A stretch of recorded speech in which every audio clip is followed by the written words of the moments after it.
So, Off the Shelf, War of the States, Gettysburg, 1863. I feel a monologue coming on. I didn't plan for this, but I'll probably just roll with it. So this is an off-the-shelf video. Again, off-the-shelf videos are a sampling, almost like a sampling of a musical production or something. So taking the game off the shelf, set up something, go through some, not even necessarily all the rules, some of the rules, to just get a sense, a flavor, an idea of the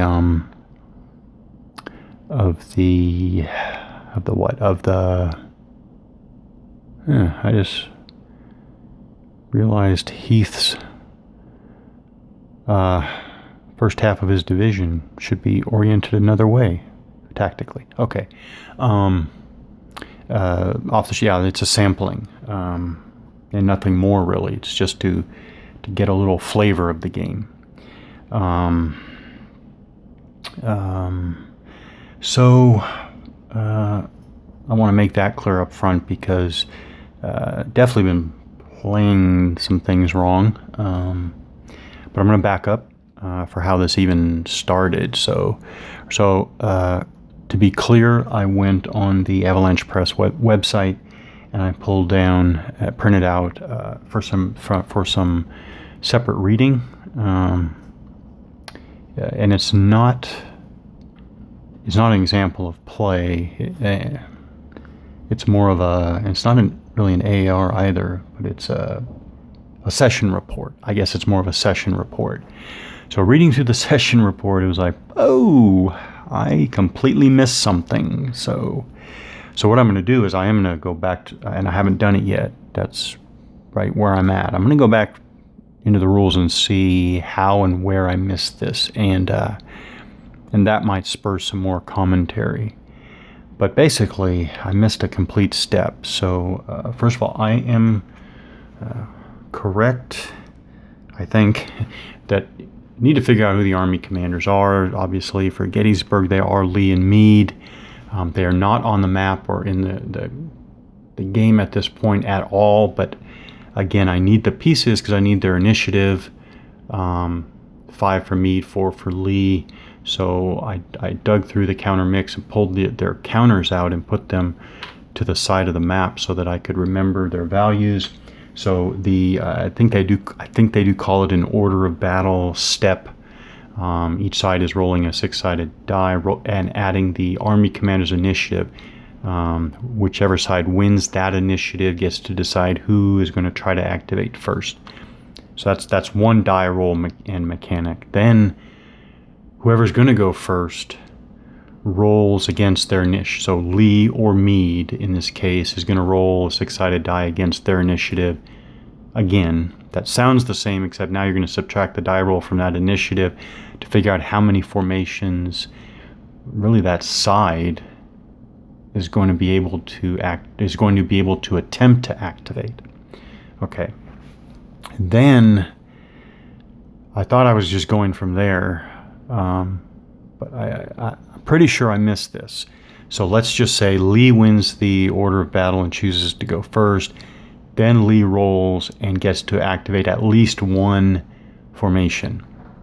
He only has Hill on the board. He only has one formation. He just wants to get a minimum of one activation attempt again. Well, is it exact? Yeah. The wording's right. Okay. Now I think I know what messed me up. Okay, so then I think because Hill is on the board, well, actually I'm not sure what the rules are. That's what I'm going to check. But in this case, because Hill is on the board by himself, he then has to roll against his initiative. And so he would roll a 2.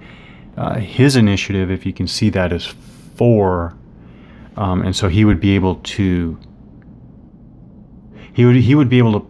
put his formation in command. I think that's what I was messing up there. So I think I'm going to try to square this. Well, actually, I'm going to see how well the rules square this away or not. I think I was conflating activation with in command. So anyways, if I rolled a 2 against Hill's initiative of 4, his formation would be in command. I guess if I rolled a 5 or 6, yeah, I think that's it. The activation is still, the formation is still activated, but the formation is out of command. The whole formation is out of command, which has all those limitations, which actually in this scale and scope is pretty significant actually, but it can stall an entire attack, offensive. But that's a whole nother layer. I do believe I was missing that up until now. I don't remember doing that, so I don't think I did. So that adds a whole nother layer. So 1, how did I miss this? And 2, if Lee were on the board, if Lee was on the board, maybe it is, I'm going to check this, but maybe if Lee is here, or here, and maybe if, yeah, there we go. This movement doesn't work very well anymore. Okay, so if Lee's on the board, he's up here on Hare Ridge. Maybe I use his command span of 5, and so Hill is within the command span of Lee, and so therefore Lee does not have to roll against. That would make sense, but then again I missed some things before. And then if Lee were even farther away, or beyond 1, 2, 3. So actually a command span of 5 is really good on this map when you look at. So if Lee is here, he's going all the way out 1, 2, 3, 4, 5. 1, 2, 3, 4, 5. That is I'm right here. Man, way off the screen. That's a lot. I'm talking to myself. So maybe that's it. So I'm going to square that away, and then I'm going to talk about why I might have missed that. Okay, so the dreaded avalanche press confusion sets in, as it will every time. Okay. And I think if there's one thing I've learned with avalanche press is you have no choice but to figure out what must be intended anyways. The session report that's published on the Avalanche Press website, which you could say is official, but I'm just going to say, okay, it's not official. That clearly says what I just said. Army commanders roll for order of battle. If Lee wins, he rolls to activate formations. Then Hill is on the board. Well, Hill is out of command, I guess, of Lee. And so he rolls against his initiative. That's what the session report clearly explains. But it, like everything else in Avalanche Press, nothing is ever written very technically, so that's not what the rules say. I guess, okay, going by the rules, I believe during the command phase, which is well before all this activation or order of battle, I think you're going to figure out Lee is off the board, Hill is out of command. I guess you're going to flip him, out of command. Then I guess you get to roll against his initiative. And he would win here, so I guess you would flip him back. So coming out of the command phase, you first determined that he was out of command, then you determined that he successfully put himself in command through his initiative. And that's where you're coming out of the command phase. Then you're going through all the order of battle, blah, blah, blah. And then when Lee gets to, actually I shouldn't say when, because there's always the possibility that there's no opportunity, but if Lee gets an opportunity to activate a formation, then it's Hill, then he activates because he was already determined to be in command. That's what the rules as written say. Now, the one thing I'm going to make sure I don't miss is I'm now going to check the game-specific rules, which are part of the player cards, one for each side, and make sure that there isn't something peculiar about this game in the series. Okay, there's nothing about any type of exception, so I'm mentally setting aside that session report from the Avalanche Press website. I'm going with rules as written. I didn't see any game-specific exceptions or anything. Maybe there's a errata somewhere online or whatever, but For now, I'm just going to play rules as written, and it's like I said, that's all resolved during the command phase.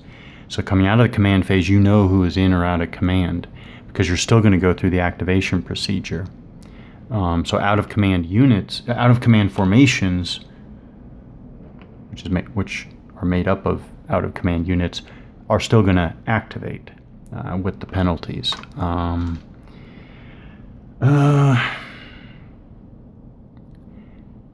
So I'll just mention this without discussing it. Now, finish up this video. I think the reason is the conversational, what is called, I don't call these conversational style rules, but I've seen that, and I guess this is what people mean when they're when wargamers are talking about conversational style rules. I have definitely, I think I mentioned this before, I've definitely come to, through experience, really dislike conversational style rules. Give me legalese rules, you know, give me rules that read like a tax regulation, because I don't know, I guess that's how I get them. And I know others that might be the reverse. There are two things, well, I will mention, since I talked about this, I'll mention two things that strangely I will not toss the game, and that would never even cross my mind, actually, but I've seen comments online about maybe a situation like this where gamers have either said they would or actually said they did, whatever, but I'm not going to toss the game. And actually, quite the contrary. There are two things that still draw me in. They're not significant. So what does that mean? I think I'm barely drawn into play, but hey, passing is passing. It's a passing grade, right? First of all, let me zoom in. The graphical style of the units themselves just really work for me. They totally draw me in. The little figures just really draw me in. Again, it's not significant, but it works. And the fact that this map is so kind of an eyesore, the fact that the map is kind of an eyesore, so you don't really want to look closely at it, maybe that makes the unit stand out even more. So the graphical style draws me in, and that's worth something. And second, the command mechanics allow for so, on the one hand, they allow for such variability. You could have an entire turn where basically both sides fail everything, activate nothing, and a whole turn is lost. You have that all the way to one side activating a huge portion of their army, if not the entire army, and before the other side gets to activate anything, and then you have lots of different variations in between, of course. It makes it interesting because it helps me to focus on those large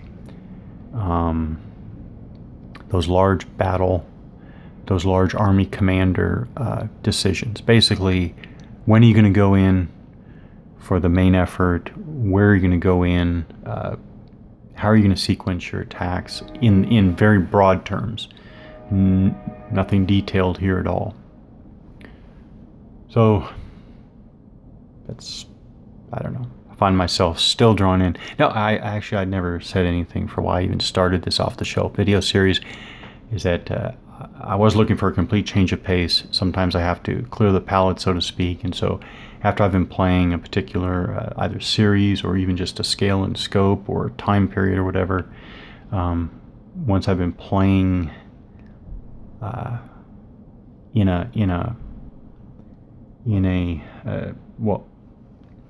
once I've been playing in a certain mental area for a while, I need a break. So this was the break. It is a break. It's just totally different. Does not even have a hex encounter feel. Totally different. Does well the whole big battle scope. Well, it succeeds anyways in that respect.